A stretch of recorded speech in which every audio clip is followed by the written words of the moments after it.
시청자 여러분 안녕하십니까. 이용수입니다. 21대 국회의원 임기가 내일부터 시작합니다. 앞으로 4년간의 대장정에 시동을 겁니다. KBS 생생토론에서는 여야 중진 의원 그리고 관련 전문가 모시고요. 21대 국회의 소임은 무엇인지 또 지역에 필요한 정책, 입법 과정 무엇이 있을지 충청 정치권의 역할에 대해서 두루 이야기를 나눠보겠습니다. 토론에 함께하실 분들을 소개해드리겠습니다. 더불어민주당 이상민 의원 나오셨습니다. 안녕하세요. 단국대 정책경영대학원 이희성 교수 자리에 함께하고 있습니다. 반갑습니다. 미래통합당에서 이명수 의원 나오셨습니다. 네, 반갑습니다. 이명수입니다. 굿모닝 충청 김갑수 기자도 자리에 함께하고 있습니다. 안녕하십니까. 네, 코로나19 상황이 조금 예사롭지가 않습니다. 구평물류센터죠. 경기도 부천 물류센터 직원 60여 명이 이제 확진 판정을 받았고요. 또 고양 물류센터에서 확진자가 나와서 어제 폐쇄 조치됐습니다. 이런 가운데 이제 문재인 대통령이 전체 상황에 준하는 그러한 정책 주문을 했죠. 3차 추경을 예고했습니다. 3차 추경 규모 어느 정도인지 김갑수 기자 어느 정도 예상할 수 있겠습니까?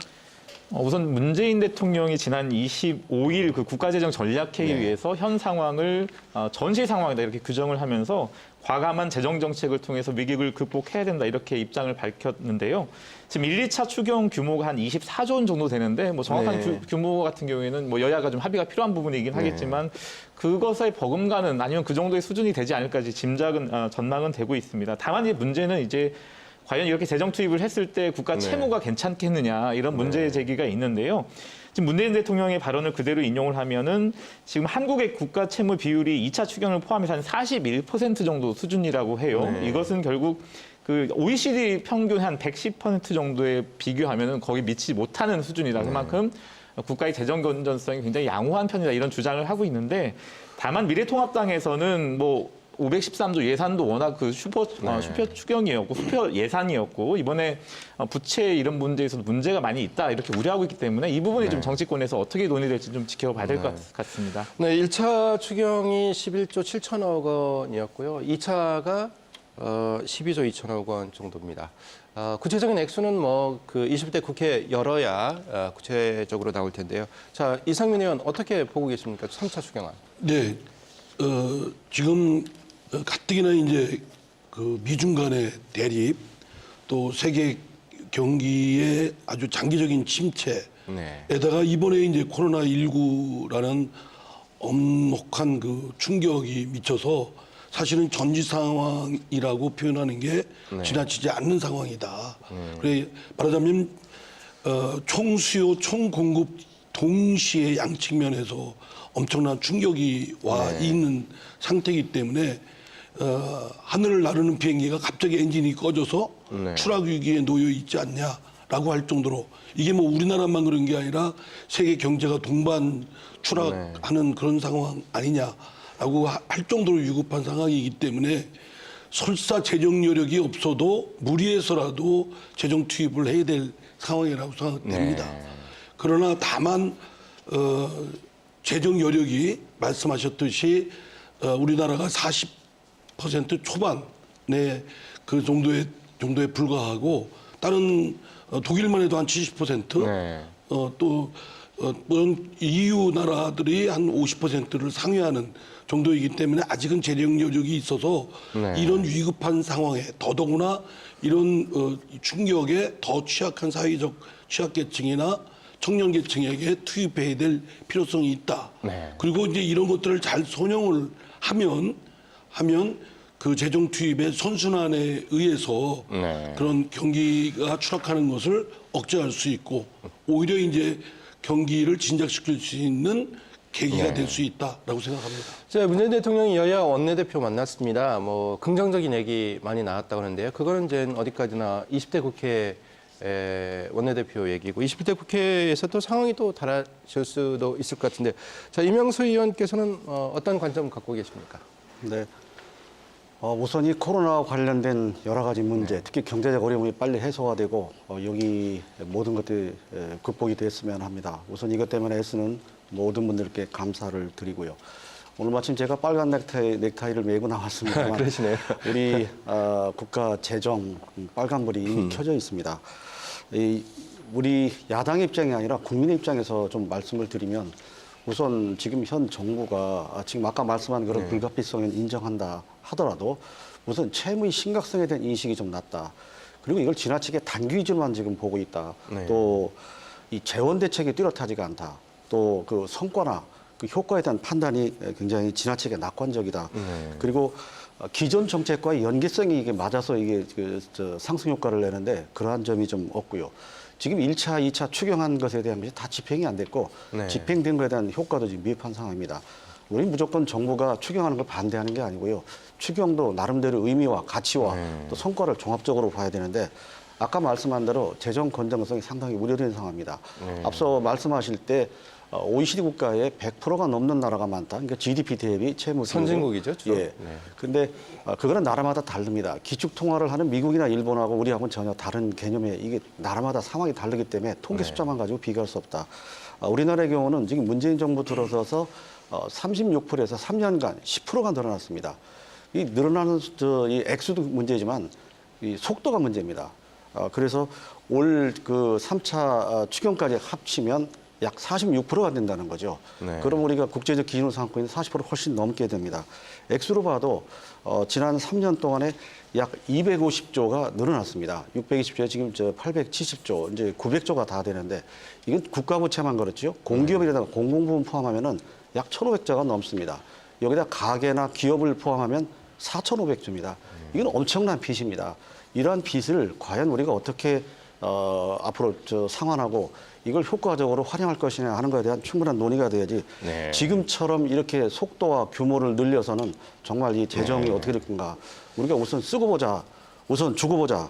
이거는 아닙니다. 국민의 입장으로서 굉장히 걱정이 되기 때문에 불가피성은 인정합니다. 해야 됩니다. 그러나 그 규모나 그 효과나 방법이나 이런 것들을 다시 고려해야 됩니다. 지난번에 긴급재난지원금도 우리 당의 입장에서는 새로운 이런 채무를 지지 말고 가능하면 기존 예산을 활용을 해서 긴급하게 재조정을 해서 활용 방안을 강구를 했는데 그러한 비율이 낮았습니다. 네. 주로 채무에 의존한 것 상당히 걱정스럽고 여기까지 들어가고요. 좀 신중한 그런 결정을 해야 될 것 같습니다. KDI나 기재부 입장도 마찬가지 입장을 발표하고 있습니다. 저 불가피하다. 국가 채무 증가 속도가 좀 예사롭지 않다. 뭐 두 의견 다 공감을 할 수 있는 부분입니다. 이성 교수 어떻습니까?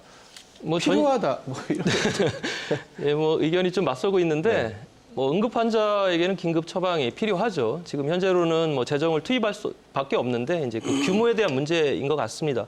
앞서 말씀하신 대로 뭐 41%의 그 국가 채무 비율 또 45%를 좀 마지노선으로 잡고 있는 것도 사실이에요. 우리 국내 현실상. 그리고 이제 국가 신용평가기관인 피치에서도 46%를 넘어가면 신용평가를 하향 조절할 수 있다라는 경고까지도 했던 것들이 사실이죠. 그래서 단순히 선진국에 준해서 퍼센트로 우리가 이야기할 건 아닌데, 근데 지금은 다른 방법이 없기 때문에 전시에 준하는 상황이기 때문에 일단은 추경을 편성해서라도 경기국 부양을 해야 된다. 그리고 또 이 부분과 더불어서 이제 8월이 되면 본 예산이 또 이제 심의가 들어가기 때문에 아마 4차 추경이 어려운 그런 어떤 시기적 기간 때문에 지금 좀 더 그런 것까지 대비해서 30억이라는 이야기와 플러스 알파라는 이야기가 나오는 것 같습니다. 네. 자, 이제 그 추경을 하자는 측에서는 일단은 국민이 어떤 지게 되는 빚을 국가가 대신 뭐 진다, 뭐 이런 대원칙이 있지 않습니까? 그리고 경기가 좋아지면 더 세금을 거둘 수 있다. 그래서 경제 기반이 무너지지 않도록 해야 된다. 이런 얘기가 있는데, 자, 그러면 증세 얘기가 또 나올 수 있는데, 자, 증세 가능성 뭐 이런 것까지 미리부터 걱정해야 되는지는 모르겠습니다. 어떻게 보십니까? 네, 아까 이 의원님. 임명수 의원께서 말씀하시기를 이제 예산의 조정 뭐 당연히 필요하겠죠. 또 알뜰하게 써야 되는 부분이 있지만 그거는 단기적 처방일 것이라고 생각되고요. 또 하는 그 예산의 조정에 있어서도 지금까지 쭉 내려왔던 경직 부분이 크기 때문에 그 비중이 크기 때문에 그걸 일시에 조정하기가 쉽지 않는 것이 또 현실입니다. 그래서 예산의 규모를 재조정하고 재배치를 해야 되는 필요성은 있지만 그 구조조정은 일시적인 것에 불과하고 만약에 이제 이런 막대한 재원이 계속 투입돼야 될 필요가 있다 할 때는 이 재원을 마련하기 위한 대책이 필요하고 증세 논의가 필요하겠죠. 그러나 증세라는 것이 어느 정파가 일방 독주해서 끌어낼 수도 없는 것이고 사회적 합의에 이루어야 된다고 생각되고요. 다만 이제 이와 함께 고려해야 될 것이 뭐냐면 우리나라가 GDP 대비 그 사회 안전망의 지출 비용이 불과 한 15% 정도에 불과합니다. 그 정도로 매우 사회 안전망이 취약하기 때문에 사실은 코로나19가 아니라 하더라도 그 사회 안정에 대한 의무를 촘촘하게 화급하게 지금 해야 될 입장인데 네. 코로나19라는 엄청난 충격을 받아서 사회적 취약 계층이 엄청난 충격을 받고 있는 겁니다. 생존의 기로에 놓여 있는 상황이죠. 그래서 아까도 말씀드렸지만 재정 여력이 없다 하더라도 무리해서라도 투입해야 될 비상 상황이고 그러나 다행히 그래도 우리나라는 다른 나라에 비해서 재정 여력이 어느 정도는 있기 때문에 네. 일단은 그 여력이 있는 재정에서 투입하되 만약에 장기적으로 이런 것들이 지속적인 그런 투입이 필요하다고 판단될 때에는 증세 논의는 공론화가 필요하다고 자, 생각됩니다. 임명수 의원 반론 있으시면 말씀해 주시죠. 네, 지금 말씀하는 거 공감하는 부분도 있습니다. 그러나 당장 올해 그 추경한 것만 해도 아까 23조라고 그랬는데 우리가 당에서 분석을 한 거 보면 금년도 513도 중에 100조를 재조정할 수 있다. 이런 결정까지 우리가 무슨 해봤는데요. 뜻인가요? 100조 원을 예, 재조정한다는 것이. 예, 여러 가지가 있습니다. 예를 들면 코로나로 인해서 집행하지 못하는 예산들이 많이 있는데 그거는 이제 뭐 국가뿐만 아니라 지방도 마찬가지인데 충분히 있다고 보고요. 그거를 우선 활용하자는 게 저희들 주장인데 다만 이번에 예산 조정한다고 뭐 긴급한 우리 국방에 꼭 필요한 그런 그 예산을 삭감해서 조정한 거는 참 저희로서 안타까운데 어쨌거나 이 돈을 어떻게 거둬야 될 거냐, 얼마를 거둬야 할 거냐보다 씀씀이부터 조정을 해야 됩니다. 과연 우리 꼭 필요한데 쓰고 있느냐 그거를 판단한 뒤에 그다음에 이 증세 부분을 해야 되는데 결국 증세가 불가피하다 하는 뭐 전문가들 얘기도 있고 국제적으로 우리 이 국민들의 조세 부담률이 그렇게 높지는 않다 이런 얘기는 합니다만 그것도 단순 통계로만 볼 일은 아니고요. 그 나라의 경제 여건이나 여러 가지 복지 수준에 따라 다른데 지금 가장 중요한 것이 경제 살리기인데 경제 살리는데 과연 미국이나 다른 나라가 니쇼를 위해서 외국에서 국내에 들어오는 기업들한테 감세를 해주고 오히려 지원을 하는데 우리가 결국은 이제 부유세나 이런 이 대기업한테 더 가중한 그런 세금을 부과하는 것인데 그런 정책이 지금 시기에 맞는 거냐 하는 걸 생각할 때 상당히 제한적일 수밖에 없고요. 결국 채무에 의존할 수밖에 없어요. 근데 아까 말씀드린 대로 채무가 이제 한도를 넘고 있지 않냐. 그렇다면 저는 씀씀이부터 제대로 조정한 뒤에 증세든지 뭐 채무든지 그렇군요. 논의를 해야지 어떤 지금 당장 정부 여당만의 판단으로 씀씀이를 조정하지 않고 증세를 말하는 것은 좀 적절하지 않다고 봅니다. 자, 네, 말씀해 주시죠. 근데 만약에 뭐 이명수 의원님 일리 있는 지적이신데요. 만약에 씀씀이에 허투루 쓰여진 부분이 있다고 야당이 지적을 하시면 그 부분은 충분히 수용 가능하다고 생각됩니다. 더더구나 이제 예산에 말씀하신 대로 코로나19 때문에 쓰지 못한 예산 부분이 있다고 한다면 내년도 예산 부분에 그것이 반영토록 할 것이고요. 그래서 예산 심의에 대한 또는 정책에 대한 그런 부분에 대해서 야당이 빨리 21대 국회 개원에 같이 협조를 해야 될 것이고 빨리 치열한 논의를 머리 맞대고 좀 해야 된다. 이게 예산 심의가 그때 가서 며칠 탁탁 하는 식으로 또 더구나 짬짬이 예산이라고 할 정도로 밀실에서 하는 예산 비판을 많이 받아왔지 않습니까? 이명수 의원님 평소에 반론하시죠. 좀 해야 되겠다. 그런 차원에서 21대 국회도 빨리 좀 열었으면 좋겠다는 생각입니다. 네, 이명수 의원님 반론 주실 수 있습니다. 뭐 21대 국회 빨리 개원하는 거 우리도 원하죠. 근데 그게 서로 여야가 협의해서 되는 거기 때문에 뭐 특별한 적이 없는 한 저희도 빨리 협의를 하고 협조를 해야 된다고 생각이 됩니다.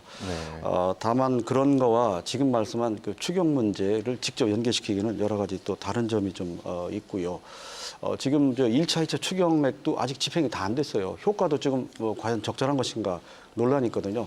3차 추경 확인해야 되는데 그렇다면 당장 내년도 예산하고 또 이게 중첩이 되는 부분이 많습니다. 지금 3차 추경을 해서 그게 과연 연내 집행이 되겠느냐? 복지적 부분은 집행이 되겠죠. 그러나 다른 것들은 내년도 예산하고 연계가 때문에 그걸 종합적으로 보고 판단해야 된다고 생각합니다. 자, 이제 3차 추경에 대한 두 분의 말씀은 이쯤에서 좀 정리해야 될 것 같고요. 자, 21대 개원이 내일입니다. 임기 시작이 내일이고요. 6월 5일에 이제 첫 본회의를 열 예정인데요. 자, 21대 국회의 어떤 이제 문을 열면 쟁점이 있지 않습니까? 어떤 쟁점이 있을 수 있는지 좀 김갑수 기자하고 이성 교수님 말씀 주시죠. 어느 분부터 말씀 주실까요? 네, 제가 먼저 네, 말씀드리겠습니다. 이성 교수. 네. 아무래도 지금 뭐 포스트 코로나라는 부분이 가장 국회 과제로 될 수밖에 없고요. 뭐 관련 입법들 과제가 굉장히 많습니다. 뭐 일자리라든가 경제 분야 말할 것도 없고요. 그리고 이제 사회 안전망, 특히나 이제 보건 의료 관련된 부분들까지도 그리고 코로나 관련 그런 부분들이 이제 지금 이번 며칠 전 뉴스를 봐도 알겠지만 이게 언제까지 계속 갈 것인가 또 이게 반복적으로 이런 부분들이 나타날 거다라고 예측을 하고 있기 때문에 어떻게 보면 21대 국회 내내 이 포스트 코로나 관련된 그 부분들이 국회의 가장 큰 역할일 것 같고 또 한 가지는 이번에 포스트 코로나 사태를 우리가 맞이하면서 지방 정부의 역할이 참 중요하구나라는 것들을 우리가 또 많이 느꼈습니다. 그래서 네, 그렇죠. 예, 지방 분권에 대한 부분도 좀 큰 과제가 아닌가 저는 그렇게 생각을 하고 있습니다. 자, 김갑수 기자, 네, 어떤 점이 또 주요 쟁점이 되고 현안이 될까요?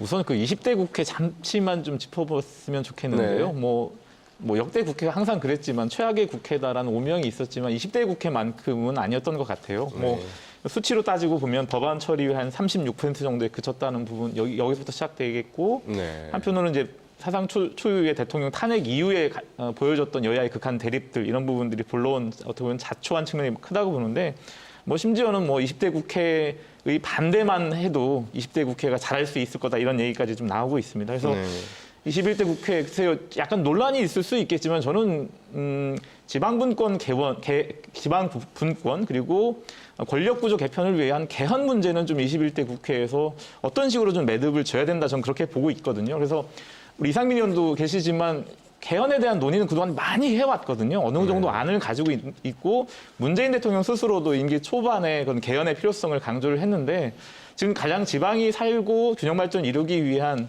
특히나 이제 수도권의 일극 중심적인 그런 어떤 체제라든가 국가 시스템을 바꾸기 위한 이런 개헌들 그리고 대통령이 집중된 이런 권한들을 분산시켜서 어떤 일극 중심의 권력 구조를 어떤 개선하는 그런 노력들 이런 노력들이 반드시 필요하다고 보고 있습니다. 네, 뭐 개헌 논의 뭐 여기서 더 하면 시간이 오래 걸릴 것 같은가요? 이 정도에서 이제 그 20대 국회에 대한 역할 뭐 그런 거는 좀 정리했으면 하고요. 자, 이제 그 다음 달 6일 5일이죠. 다음 달 5일 첫 이제 본회의 열면 의장단 선출하고 또 상임위원장 뭐 선출 작업에 들어갈 텐데 일단 뭐 여야 기싸움이 팽팽할 것 같습니다. 이상민 의원 어떻습니까? 주도권 잡아야 되지 않습니까? 주도권보다도 여야 간에 협업을 잘 발휘하는 것이 중요한 21대 국회의 과제라고 생각되고요. 그러기 위해서 이제 국회가 그 반드시 넘어가야 될 부분이 이제 정치 혁신, 국회 혁신을 해야 된다. 어찌 보면 사회 발전의 정치가 촉진제, 촉발제 역할을 하기는커녕 오히려 걸림돌 역할을 하고 있었다라는 것이 국민들로부터 받는 가장 큰 비판이라고 생각되거든요. 그래서 스마트한 국회 정치권으로 바뀌도록 정치 혁신이 좀 필요하다고 생각되고요. 그를 위해서는 여러 가지 제도적인 부분도 있고 또 운영적, 문화적 측면도 있을 거라고 생각됩니다. 두 번째는 말씀하신 대로 이제 자치분권과 균형 발전인데요. 이건 이제 우리 한국 사회가 반드시 넘어가야 될 한국의 그 미래 전략에 있어서 핵심적인 부분인데 이게 아직 법제도화하는데 그 속도를 제대로 못 내고 있습니다. 지난번 20대 국회 때 행안위에서 상당히 이 부분에 대한 논의가 있었던 걸로 알고 있는데 이것이 그렇게 막 성에 찰 정도로 진척이 이루어지지 못했다라는 비판을 받고 있고요. 그래서 21대 국회 때 좀 이거에 대한 속도가 좀 이루어져 있다고 생각되고요. 그리고 이제 지금 당장 겪고 있는 코로나19 위기 상황을 어떻게 하면 넘어가느냐. 네. 이게 지금 계속 진행 중이고 언제 끝날지 모르는 상황이고요. 다음에 이제 코로나19 이후의 사태에 대해서 사회 구조 변화, 여러 변화를 어떻게 대비할 것인가. 또 기술 문명에 대한 어떠한 급속한 변화를 어떻게 대비할 것인가.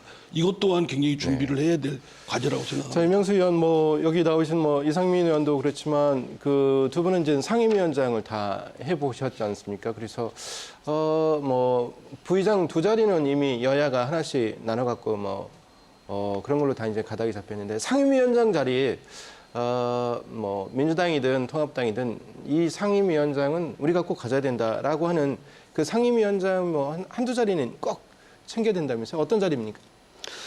예, 잘 아시겠습니다만 이번 국회 구도가 정말 저희들이 좀 염려스러운 것이 오히려 과거보다 지역과 이념의 그 구조가 더 강화된 거 아니냐. 네. 그래서 극장의 간판은 바뀌었지만 혹여 영화관에서는 낡은 필름이 계속 돌아갈 거 아니냐 걱정을 네. 많이 합니다만 그걸 여야가 함께 공감을 한다면 그런 차원에서 여야가 정말 말로만 하는 것이 아니라 실질적인 협치 구조를 만들어야 되는데 이 협치 구도를 끌고 가는 것은 역시 여당이 아니겠느냐. 워낙 네. 의석수 많이 차이가 나고요. 협치해달라. 그런 점에서 그런 점에서 그 상임위원장 문제도 이게 몇 대 몇이냐 하는 수치 가지고 자꾸 얘기를 합니다만 그건 과거의 관례도 있고 또 여야가 협의에 따라 달라질 수 있겠죠.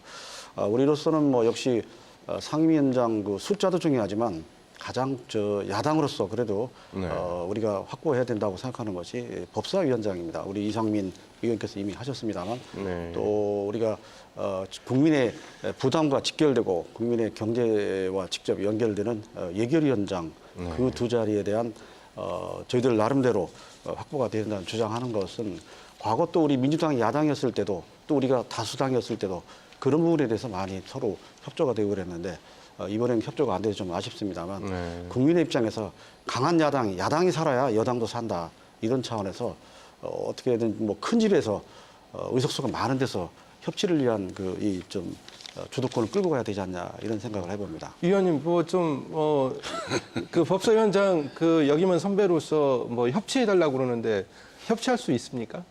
예. 당연히 네. 또 이게 아무리 절대다수 당이 됐다 할지라도 일방 독주할 수는 없다고 생각됩니다. 구조적으로 일방 독주를 했을 경우에 그로 인한 후유증이나 국민의 민심 이반이 분명히 있을 것이기 때문에 당연히 그럴수록 더 협업을 해야 되는 건 마땅하고요. 다만 국회의 기능이 그 핵심적인 두 기능이 예산심의와 또 입법 기능인데 두 개를 주로 다루는 상임위원회가 이제 예산결산특별위원회와 법제사법위원회가 그 역할을 맡아오고 있습니다. 네. 그래서 여당의 입장에서는 아무래도 그 국회의 핵심적인 기능을 맡고 있는 법사위와 또 예결특위의 위원장을 맡고 싶다라는 것이 솔직한 마음이고요. 다만 어느 쪽이 위원장을 맡든 간에 우리 이명수 의원님도 보건복지위원장님 해보셨지만 위원장 혼자 할 수 있는 일은 사실은 거의 없습니다. 위원들과의 협업을 통해서 위원회를 끌고 갈 수 있기 때문에 사실은 조금 더 그 위원장에 대한 양당의 욕심을 낮추면 협업을 저는 해낼 수 있을 것이다 라고 생각되고 네, 이명수 지금- 의원님께서 두 위원장을 미래통합당이 에게 해야 되겠다라는 건 그냥 주장하시는 거죠? 오히려 양보해달라고 말씀을 하시고요. 우리 이상민 의원께서 야당 몫으로 야당 입장으로서 법사위원장 해보셨잖아요. 그때 충실히 아주 잘 하신 거로 알고 있는데 우리가 단순히 이것을 그냥 우리 야당 몫으로 달라는 단순 주장을 하는 게 아니고 잘 하시는 입법부입니다. 입법부의 수문장 역할은 어떻게 보면 최후의 보루적인 그런 중요한 역할을 하는데 이게 어떤 관점에서 이 법률 개정상을 보느냐에 따라 상황이 다릅니다. 지금 제가 듣는 많은 여론은 우리나라 법률이 너무 쉽게 만들어지고 있다. 네. 나중에 위헌 법률도 많이 생기게 되고요. 그래서 오히려 강화해야 된다 이렇게 얘기를 하기 때문에 그런 것을 다수당인 그러니까 대부분 여당 의원들의 결의로 온 법사위에 넘겨지는데 최종 관문인데 그래도 야당의 눈으로 그것을 볼 수 있는 기회를 달라. 하는 것을 말씀을 드리는 거고요. 얘기도 마찬가지입니다. 국민의 그 부담이나 여러 가지가 있는데 대부분 다수당인 민주당 의원들의 의견이 이제 오는 거 아니겠습니까? 네. 그걸 마지막으로 볼 수 있는 마지막으로 국민 입장에 볼 수 있는 그런 기회를 달라는 거지 자리 자체에 대한 그런 욕심이나 탐을 내는 것은 아니라고 생각이 됩니다. 그 6월 5일 국회 개원하면 뭐 국회 내에서 펼쳐질 장면 뭐 여기서 다 어느 정도 나오는 것 같습니다. 제가 한 말씀 좀 드릴까요? 네, 그 이기성 교수, 예. 일단 뭐 상임위 구성과 관련돼서 힘 있는 네네. 상임위 뭐 말씀하시는데 또 선례도 말씀하시는데 네. 180석이거든요. 예전하고 좀 다릅니다. 그리고 힘의 균형이 좀 무너졌고 그런 부분에서 저는 뭐 예전처럼 자리 싸움 하면서 길게 가지는 않을 것이다. 이렇게 네. 예측을 하고 있고 그리고 지금 그 초선 중심으로 일하는 국회 추진단이라는 것도 만들어가지고 일하는 국회를 이번에 하겠다. 그리고 일하는 국회라는 부분은 여야의 구분 없이 네. 모두 동의하는 부분이에요. 그래서 이 상임위 자리 가지고 계속 지지부진하게 끌면 결국 21대 출범 초기부터 국민들에게 네. 실망을 드릴 수밖에 없다라는 이런 좀 큰 생각을 가지셔야 네. 되고 그리고 지금 뭐 며칠 전에 상임위 자리 11대 7 정도로 네. 여야 이 정도로 좀 우리가 합의하고 있다 이런 기사도 났는데 이제 아무래도 그 부분에 대해서 여당이 우리 좀 양보하고 있습니다라는 액션 하는 것 같아요. 네.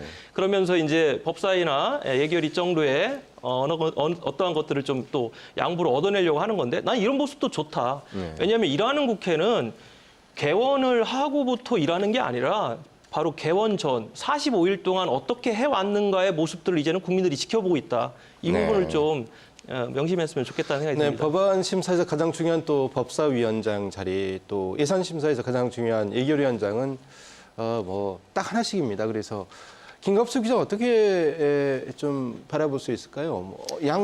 특정 정당이 다 가져갈 수는 없는 거지 않습니까?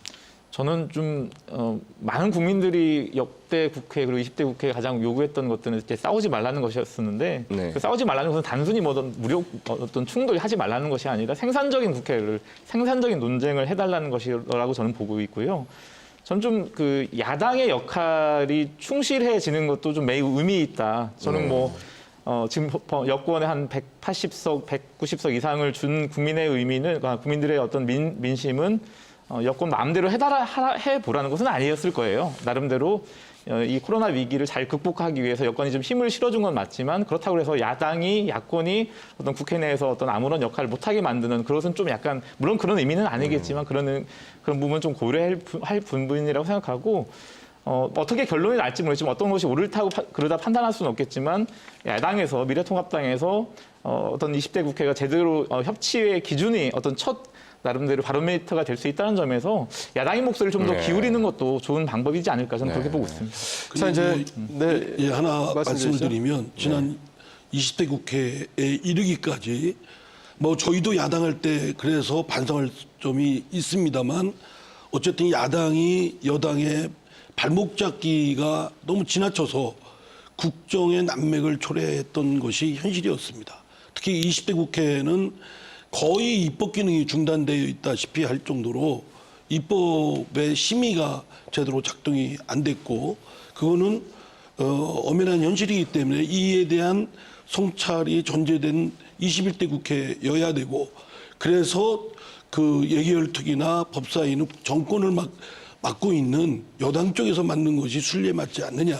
네. 다만 이제 일방 독주하는 것이 걱정스럽다면 저는 법사위 경우를 예를 들면 체계작구 심사권이 문제되는데 체계작구 심사권은 그대로 두더라도 야당의 그런 여러 가지 걸르는 장치를 위해서라도 두더라도 다만 이것이 무한정 한두 명의 그 법사위원들의 반대 때문에 아예 심의조차 안 되는 그래서 그 무한정 법안 심의가 안 되고 있는 이 사태를 막기 위해서 최소한 3개월 정도의 시한을 둬가지고 만약에 그 기간 내 법사위에서 다른 상임위 법안을 처리를 안 하고 있다든가 이럴 경우에는 본회의에 자동 회부되도록 하는 장치를 마련되면 그 발목 잡기도 어느 정도 해소될 수 있고 법안의 심의를 일정 부분 원활하게 통과시킬 수 있는 그런 장치도 마련되고 그러면서 민주성도 어느 정도 반영될 수 있다고 생각됩니다. 자, 이제 그 국회 개원이 이제 하루 앞으로 다가왔는데 이제 충청 지역 현안 한번 짚어볼까요? 뭐 정책이 크면 이 사업이 크면 결국은 중앙정부 예산을 지원받아야 되고 또 국회 협조가 절대적으로 필요한데요. 자, 이 두 분께서는 이 충청 지역에서 이거는 꼭 해야 된다, 우리가 꼭 밀어줄 수 있다라고 보시는 어떤 사업이 있으면 좀 듣고 싶습니다. 어느 분 먼저 어떤 지역의 어떤 절대적인 현안 이것이다라고 볼 수 있을까요? 제가부터 먼저 할게요. 네, 위원님. 아까도 말씀드렸지만 자치분권과 균형 발전을 반드시 법제화를 문재인 정부 하에서 이뤄야 된다. 네. 역대 정권 중에서 그래도 분권에 대한 의지나 또 실행에 대한 그 실행력을 담보하고 있는 정권이 네. 문재인 정부라고 생각되기 때문에 또 문재인 대통령도 아직 이에 대해서 철두철미 공약을 내걸었고 그렇기 때문에 국회에서 좀 더 이에 대한 가열찬 노력이 뒷받침돼서 네. 법제화를 좀 해야 되겠다. 특히 중앙정부와 지자체 간의 그런 권한 배분이나 네. 자치분권도 중요하지만 광역자치단체와 기초자치단체와의 권한 재배분도 필요하다고 생각됩니다. 네. 우리나라는 역삼각형의 형태를 취하고 있기 때문에 과부하의 상황이거든요. 그렇기 때문에 보다 더 주민자치, 자치분권의 취지에 맞게끔 그것이 산출되기 네. 위해서는 그 중앙정부와 지자체, 또 지자체 사이에서도 광역과 기초 간의 권한 재배분이 대대적인 혁신이 좀 필요하다고 생각됩니다. 네, 일단 이 의원님 말씀은 지방정부의 정책 결정권에 대해서 제도적으로 좀 뒷받침돼야 되고 그러면 국회에서 뭐 예산 충분히 밀어줄 수 있다 이렇게 받아들이고 있습니다. 자, 이명수 의원은 어떤 지역의 최대 현안 이것이어야 된다라고 네, 생각하십니까? 지금 이상민 의원께서 말씀을 잘 해주신 거와 연계가 되겠습니다만 사실 지금 이 충청권 전체가 28명입니다. 의원 수가. 그중에 20분이 20명이 이제 민주당이고 네. 8명이 이제 미래통합당인데 여기서도 좀 제대로 협치나 그런 그 일이 이어져야 되겠습니다. 우리가 국가 균형 또 지역 내 균형 여러 가지 말씀들을 많이 하는데 그거야말로 우리 충청에서 법 개정 이전에 이 대통령의 의지나 정부 여당의 의지가 과연 있느냐 그것부터 새로 인식을 해야 된다고 생각이 듭니다. 가장 최근에 그 중부 해경청 이게 대부분 입주 여건이나 객관적으로 봐서 우리 충청도에 왔어야 된다고 생각했는데 경기도로 갔지 않습니까? 뭐 남이 제기한 걸 우리가 배합하는 것이 아니라 정말 국가 균형을 생각하고 있는 거냐, 균형 발전을. 그래서 우리 충청에 대해서 저는 우선 먼저 인재 등용부터가 우리 지금 굉장히 불균형하게 돼 있다. 이 충청권에 과연 국가의 중요한 자리에 일하고 있는 사람이 몇 명이나 되는가 찾기가 쉽지 않습니다. 인재 등용 차원에서 우리가 좀 달라져야 되고요. 또 하나 이제 개발 문제에 관련해서 여러 가지 그런 우리가 혁신도시 이제 개정안을 냈습니다만 혁신도시라는 그 법만 개정안만 통과됐지 과연 거기다 뭐를 채워넣을지 어떤 그림이 없습니다. 정부에 여러 가지 중요한 사업들이 여러 가지 많이 지금 타 지역으로 가고 있어요. 충청에 와야 국가적으로 유리하고 잘 될 수 있는 사업이 타 지역으로 간다는 것. 이것은 우리 충청의 힘이 약한 거 아니냐 이렇게 보고 있고 또 각종 정부 기관도 우리 충청에 오는 것이 많이 적습니다. 그런 부분도 좀 우리가 돼야 되고 제일 우리가 여러 가지 면에서 좀 낙후됐다고 하는 것이 잘 아시는 것처럼 이 충청의 이 남북 간의 여러 가지 연결되는 것들은 하다못해 KCX든 고속도로든 있는데 우리가 동서간 지금 우리가 오래전부터 얘기하는 저 대천에서 세종을 거쳐 이 보은까지 가는 도로 하나 그거 하나 아직 시작이 안 됐습니다. 여러 가지 뭐 KTX망이라든가 이런 면에서 있는데 그런 점들이 함께 이루어지고 그런 가운데 아까 말씀한 이 자치분권이나 균형 발전이 얘기돼야지 그게 안 돼서는 안 되지 않느냐. 가장 중요한 것은 이 4차 산업혁명이라고 하는 이 큰 시대적 흐름이 우리 충청도와는 크게 연관돼 있지 못하다. 그래서 그런 점도 우리 충청인 스스로 그런 준비와 노력을 해야 되는 것도 중요하고 어쩌거나 정부 여당의 의지도 중요하다 하는 점을 다시 강조하고 싶습니다. 자, 이성 교수 어떻습니까? 충청권 현안 뭐 국회의원 뭐 28분인데 똘똘 뭉쳐도 될까 말까 한 일 있는데 이건 꼭 해줬으면 하는 그런 바람이 있으면 말씀해 주시죠. 뭐 행정수도 완성이라는 것도 굉장히 중요하고 뭐 혁신도시가 이제 당면한 그 과제인데 이전 기관이 한 122개 정도 된다고 합니다. 근데 광주 전남도 이 중에 한 55개를 광주와 전남 지역, 나주 지역에 유치하겠다. 뭐 다른 지역도 균형 발전에 대한 부분들은 다 필요성을 다 이야기합니다. 그럼 이제 저희가 할 일은 그런 부분에 대한 충분성을 확보를 해야 된다는 것이에요. 그리고 지금 올해 그 21대 출범하면서 충청권의 정치 지형이 굉장히 좋다라고 많이 알려져 있습니다. 특히나 의장당 구성부터 그리고 이제 다선, 중진들이 많이 포진돼 있기 때문에 정치적 역량은 상당히 좋은데 앞서 말씀드린 대로 그거에 대한 충분성을 확보하기 위한 노력들을 해야 된다. 그리고 어떤 구체적인 안들을 가지고 협치가 되는 것이지 그냥 이렇게 크게 우리는 협치를 할 거야라는 어떤 선언적인 것은 되지 않는다. 그래서 이런 부분들을 아무래도 지금 20대 8이지만 이게 똘똘 뭉치기가 좀 어려운 그런 그 구조가 있지 않습니까? 당의 입장이 있기 때문에. 그래서 이걸 정치권에서 일부 할 일과 그리고 전문가 그룹들이 할 일과 그리고 언론에서 할 일들을 좀 각각의 영역들을 좀 구분 지어서 지역의 현안들을 좀 풀어나가는 그런 로드맵을 가졌으면 좋겠다 이런 생각을 갖고 있습니다. 그 중부해경청 뭐 인천에서 이제 경기도로 갔는데 사실은 그 충남 보령 또는 서산이 뭐 입지 조건이 좋다 이런 얘기 나왔는데 총선 끝나고 나서 슬그머니 이제 후보지가 입지가 이제 정해져서 뭐 대처할 시간조차도 없었습니다. 김갑수 기자 어떤 충청 지역의 역량을 모으는 그런 과정 왜 필요하다고 보십니까? 저는 아까 그 이명수 의원께서 지적하시는 부분에 공감을 많이 하는데요. 그러니까 뭐 이것을 막 단순히 지역 홀대다라고 단정적으로 말하기는 좀 그렇긴 하겠지만 어쨌든 그것이 여전히 있는 건 사실인 것 같아요. 뭐 연장해서 말씀드리면 그 중부지방해관경찰청을 따지면은 인천에서 불과 10여 킬로 정도 떨어진 시흥으로 갔거든요. 사실상 이것은 과연 이것을 이전이라고 할 수 있을지조차도 좀 민망스러운 그런 결과가 있는데 10km밖에 그렇습니다. 직선 거리는 10km도 안 될 거예요. 근데 뭐 제가 아쉬운 것은 막 이런 부분에 있어서 왜 뭐 정부 여당이든 우리 야당이든 제대로 좀 대응을 못 하고 있는지 그 정확한 평가 결과를 요구하거나 이런 움직임도 좀 없는 것 같은 이런 부분이 아쉽고요.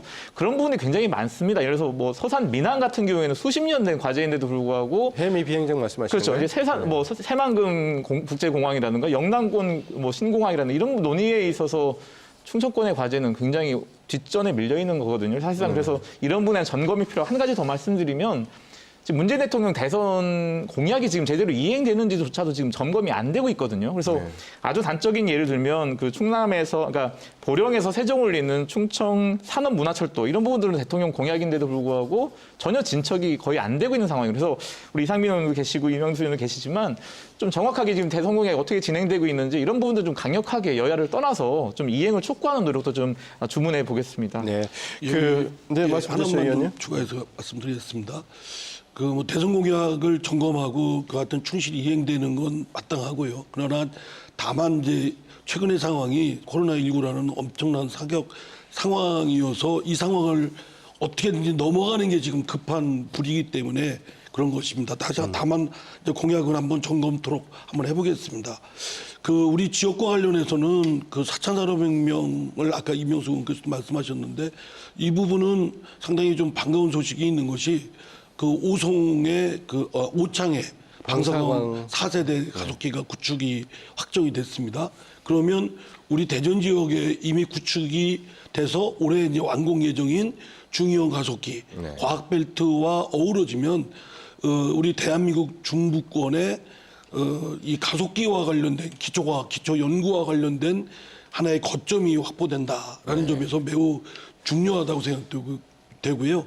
그 중요한 가속기만 해도 무려 1조 4천억짜리 연구 장비입니다. 그리고 방사광 가속기도 추산해서 약 1조 원 정도이고 그래서 이와 관련된 인적, 물적, 과학기술 인프라의 구축은 상당히 반가운 소식이다. 특히 이제 천안, 아산 지역에 이미 있는 디스플레이나 반도체와 잘 어우러지면 상당 부분 대한민국 전체 성장 동력에도 크게 기여할 것으로 생각됩니다. 이쯤에서 저는 이제 다만 하나 아까 분권과 관련해서 또는 국가 사업이나 지방 사업과 관련해서 여야 간에 사실은 지역 현안에 차이가 나는 건 거의 없습니다. 그것보다는 지역 간에 상충하는 이해관계라든가 이거를 어떻게 하면 잘 조정하고 더 큰 걸 얻기 위해서 작은 이해관계를 조정해내느냐라는 협업 리더십이 더 중요하다고 생각됩니다. 그래서 여야 간의 입장 차이는 지역 현안에 있어서는 지금까지도 그랬고 또 앞으로는 더더욱 결속된 힘을 보여줄 것이다라고 생각됩니다. 그 이 충청 지역에 그러니까 대전, 세종, 충남, 충북에 소재하고 있는 공공기관이 뭐 52곳이라고 합니다. 이틀 전부터 이 충청 지역 출신의 젊은 인재를 의무적으로 뽑아야 됩니다. 혁신도시법 개정에 따라서 어떤 지역민들이 혜택을 보는 그러한 뭐 출발점에 서 있는데요. 자, 방금 전에 이명수 의원께서 혁신도시법 또 개정한다고 개정안을 냈다고 하는데 어떤 내용 담고 있습니까? 네, 뭐 그것은 네. 지금 혁신도시와 관련해서 우리가 네. 지금 방금 말씀하신 지역 인재 채용 목표제 그것은 이제 잘 아시는 것처럼 우리 충청 지역의 고등학교나 대학을 나온 학생들을 이 공공기관에서 30% 이상 네. 의무적으로 채용해야 된다 그런 얘기입니다. 정말 늦었지만 네. 다행으로 생각해서 우리 젊은이들이 일자리를 새롭게 구하고 뭔가 청년들의 꿈을 피울 수 있는 그런 기회가 열리길 바라고요. 네. 이게 정확히 말하면 할당제가 아니고 목표제입니다. 목표제요? 5년 이제 당장 올해부터는 18%고요. 3년씩 이제 3%씩 늘려서 5년 후에 이제 30%가 2024년에 30% 예. 후반이죠. 그런데 이런 것이 이제 제대로 이제 시행이 되느냐 하는 것도 이제 우리가 이제 감시해봐야 되겠습니다만 그 이상의 우리의 많은 유능한 인재들이 좀 더 많이 되도록 30%가 아니라 30% 이상입니다. 그러니까 할당이 아니라 목표다. 네. 그런 점을 우리가 좀 유념을 해야 되고 실질적으로는 효과가 되길 바라고요. 이 혁신도시법이 만들어진 지가 오래가 됐습니다. 오래되다 보니까 이 단순히 어떤 이 물리적인 구조 이런 데 중점을 둬서 됐는데 지금 말씀드린 인재 채용처럼 이 내용적인 거 네. 실질적으로 그 혁신도시의 취지를 살릴 수 있는 그런 그 내용들을 많이 좀 해야 된다. 그래서 그런 부분들을 저희가 좀 많이 좀 개정을 하고 보완을 네. 하도록 준비를 해서 이번에 새로 좀 제기를 하려고 합니다. 네, 이선 교수 뭐 감시 활동까지는 아니더라도 네. 진짜 지역 인재를 그 전체 이제 채용 규모에서 18%까지 선발하는지 또 관찰하는 것도 중요하지 않습니까? 네. 뭐 제 자녀도 지역 국립대를 다니는데 네네. 지역 해당이 국립대 되겠네. 우위상이 달라졌어요. 지금 이제 수도권으로 저는 이게 장기적으로 보면 뭐 매년 그 네. 채용 퍼센트를 높이는 것도 중요합니다만은 지역의 청년들에게 희망을 주고 있다라는 것이 상당히 중요하고 또 그러한 인재들이 외부로 유출되지 않는다는 것이 네. 더 저는 의미가 있다 이렇게 보여지고 있습니다. 실제적으로 지금 저는 이제 학생들을 만나 보면 그 친구들이 하는 이야기가 상당히 우리가 생각하는 것 이상으로 네. 예, 큰 지역에 대한 희망을 갖고 있어서 네. 이런 부분들이 좀 확대가 돼야 되고 감시 말씀하셨는데 이 실질적으로 지역 인재들이 잘 채용이 되고 네. 또 인재들이 그 기관에서 잘 육성, 양성이 되면서 지속화될 수 있는지에 대한 부분도 반드시 중요하다. 저는 네. 이렇게 보여집니다. 자, 그리고 김갑수 기자 이제 혁신도시법에는 또 이 수도권 소재 공공기관을 또 이전해야 한다. 그러한 전체적인 어떤 입법 취지가 있지 않습니까? 이 공공기관을 또 지역으로 끌어오는 그러한 노력도 수반돼야 될 것 같은데 어떻게 보십니까? 아까 이 교수께서 말씀을 하셨다시피 이제 혁신도시 시즌 2의 이전 대상 공공기관 한 120여 개 좀 되는 것 같아요. 근데 문제는 이제 대전 충남뿐만이 아니라 전국에 기존에 있는 혁신도시 10개 지역이 이미 유치 전에 뛰어들었다는 것인데요. 저는 좀 가장 우려스러운 것은 대전도 마찬가지겠지만 대전보다 좀 충남이 좀 더 좀 우려스러운 부분인데 네. 충남 내에서는 충남도는 당연히 이제 내포신도시 도청 소재지인 내포신도시를 혁신도시로 지정을 해서 공공기관 유치하려고 하고 있는 상황이지만 나머지 시군 어떻게 보면 좀 네. 지방 소멸 위기를 겪고 있는 시군들이 많이 있거든요. 뭐 예를 들어서 공주시 같은 경우에는 세종시 출범으로 인해서 인구와 땅을 내준 지역이지 않습니까? 그만큼 상대적으로 피해가 많이 있었던 피해를 지역인데 당한 게 공주 맞습니다. 그런 지역의 입장에서는 그야말로 공공기관 하나가 굉장히 소중하게 중요하게 작용할 수밖에 없는데 이것이 자칫 좀 우리 지역 내의 갈등이라든가 유치 경쟁으로 치달을 경우에는 어떻게 보면 좀 오히려 좀 안 하느냐 못한 그런 우려가 있기 때문에 네. 우리 시도지사들이 좀 조종력을 좀 가져야 된다. 그리고 지역 국회의원들께서도 어쨌든 이제 지역 간 경쟁이 불가피할 거란 말이죠. 그래서 우리 아주 선수도 높으시고 역량이 있으시는 우리 의원들께서 좀 충청권이 이번 기회로 인해서 좀 새로운 성장 동력을 만들어 나갈 수 있도록 그런 역할을 좀 해주셨으면 하는 바람을 말씀드리겠습니다. 그 이상민 의원님 제가 먼저 질문 요지 먼저 정리하면서 말씀드린 게 좋겠습니다. 뭐 박병석 의원 대전 서갑 국회의장 거의 내정됐고요. 또 부의장 후보 보니까 통합당이 정진석, 공주부영, 청양, 정 의원 내정돼 있는 것 같고 또 민주당에 이름이 좀 이렇게 기획진 않은데 김상희 민주당 의원 또 이 고등학교를 보니까 공주사대부고를 나왔더라고요. 뭐 지역 인사, 반인사지 않습니까? 지역구는 경기도 이제 부천이지만 자, 그 지금 말씀한 수도권에 있는 공공기관 끌어오는 그런 것은 또 정치적 역량이 필요하지 않습니까? 이상민 의원 굉장히 중요한 역할을 하셔야 될 것 같은데요. 좀 어느 정도 가닥을 잡고 계십니까? 예. 이게 뭐 양적 경쟁으로 치달아서는 안 된다고 생각되고요. 혁신, 균형 발전, 분권의 문제는 지역의 명운하고도 관련되지만 국가 전체의 그 재배치와하고도 관련된 전략적인 부분이기 때문에 각 지역과 또 국가 전체 차원에서 전략적으로 어떻게 하면 최적화된 배치가 될 수 있느냐 이런 고민이 필요하다고 생각됩니다. 그래서 지금 아마 수도권에 있는 기관들은 대전하고 수도권하고 가까운 천안 뭐 이런 쪽에를 선호를 하고 있는 것 같아요. 그래서 저는 지역 대전이라고 해서 욕심을 내서 마음껏 될 수는 없는 것이고 과학기술도시 정체성에 맞는 그러한 기관들을 유치하는데 전략적인 숙고가 필요하다고 생각되고 충남도 마찬가지로 지역 간의 그런 협의가 굉장히 매우 중요하다. 네. 자칫하다 보면 갈등에 오히려 그 역기능이 네. 초래될 수 있다라는 알겠습니다. 점입니다. 자, 임명수 의원님 어떤 21대 준비하는 어떤 각오, 야당으로서의 각오 한 말씀 더 듣겠습니다. 예, 뭐, 21대 국회가 얼마나 소중한가 다시 말씀드릴 필요가 없습니다. 비록 야당이긴 합니다만 야당으로서의 역할을 배가하도록 최선의 노력을 다하겠고요.